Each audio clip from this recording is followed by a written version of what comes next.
Pertanyaan ulun saya tentang masjid yang dino kadang lantai masjidnya ya. Lantai pertama bisa jadi kantin atau tempat wudhu dan lain-lain.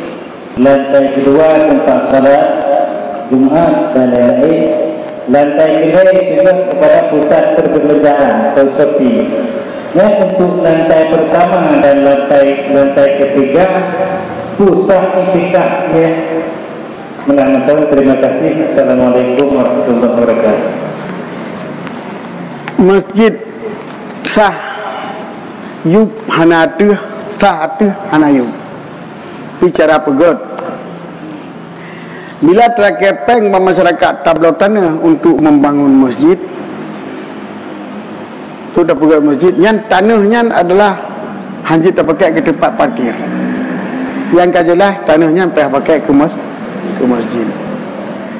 Tetapi bila terkepeng masyarakat tablau tanah untuk pegot tempat parkir di yub, kemudian dia tuh tempat parkir terpegat masjid, dia tuh masjid terpegat ke pasai nyan jid terpegat. Jadi dengan syarat watai sila pegat lihat tingkat tawakaf tingkat keduanya yang ke masjid ja'altu hadhil martabah pun tingkatan ke masjid. Belum jadikan tingkat yang keduanya ke masjidnya, hukum yang keduanya antara masjid ini yang jid itikaf, dia tuh yang jid itikaf di yub masjid itikaf. Kalau tingkat kedua macam ini watih kali mana berlaku masjid, uyuk nak berlaku masjid. Tapi menyobuma benar terlekat berlaku masjidnya begitu dah bangun masjid sampai tu kedua langit, betul uyuk tanah kedua mandu hukum masjid. Yang dah pula 50 tingkat, ide jita itikaf dan hari batu yang maka nama masjid di pasai yang tingkat kedua, tingkat kedua, pegat masjid lihat pegat bangunan. Jadi yang dijadikan ke masjid. Yang kita bertanya ambil hati-hati ngaju. Pada berapa masyarakat nyo masjid entah bangunnya rayuk ke WC lah ataupun ke pulain. Tingkat kedua baru terbuat ke masjid. Jadi sama dengan di urang belau tanahnya agaknya kan tanah ke masjid yang belau. Tanah WC. Ya urang pos masjid sepa. Sepa cor tingkat kedua ni kecornya yang urang pos masjid. Yang kenya yang pos masjid. Jadi ada yang gecor tingkat keduanya, yang urang po tanahnya, yang gonya nama masjid.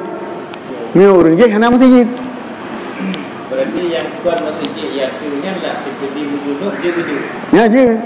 Sebab yang di luar nak kira 80% masjid lantai duduk. Ada yang masjid leh hanya wakaf mall. Mall memang kehabannya itu wakaf aja nyan. Itu yang berlagak bina wakaf tu kamarnya ke masjid ke kamarnya ni. Yang lain apa berlaku.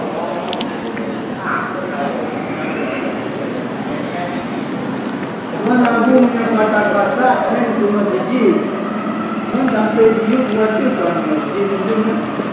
Ya, ni rekasat inat bumonya sudah blok ke masjid. Yang tu hasil buka masjid yang tak jadi ulangnya masjid. Cuma yang dong pegah penuh kali tak pegah bangunan bumo hana rekasat ke masjid, cuma tingkat kedua saganyo yang rekasat ke masjid. Dah beno kembar sagan tapi nyan kita masjid ke masjid. Anak-anak.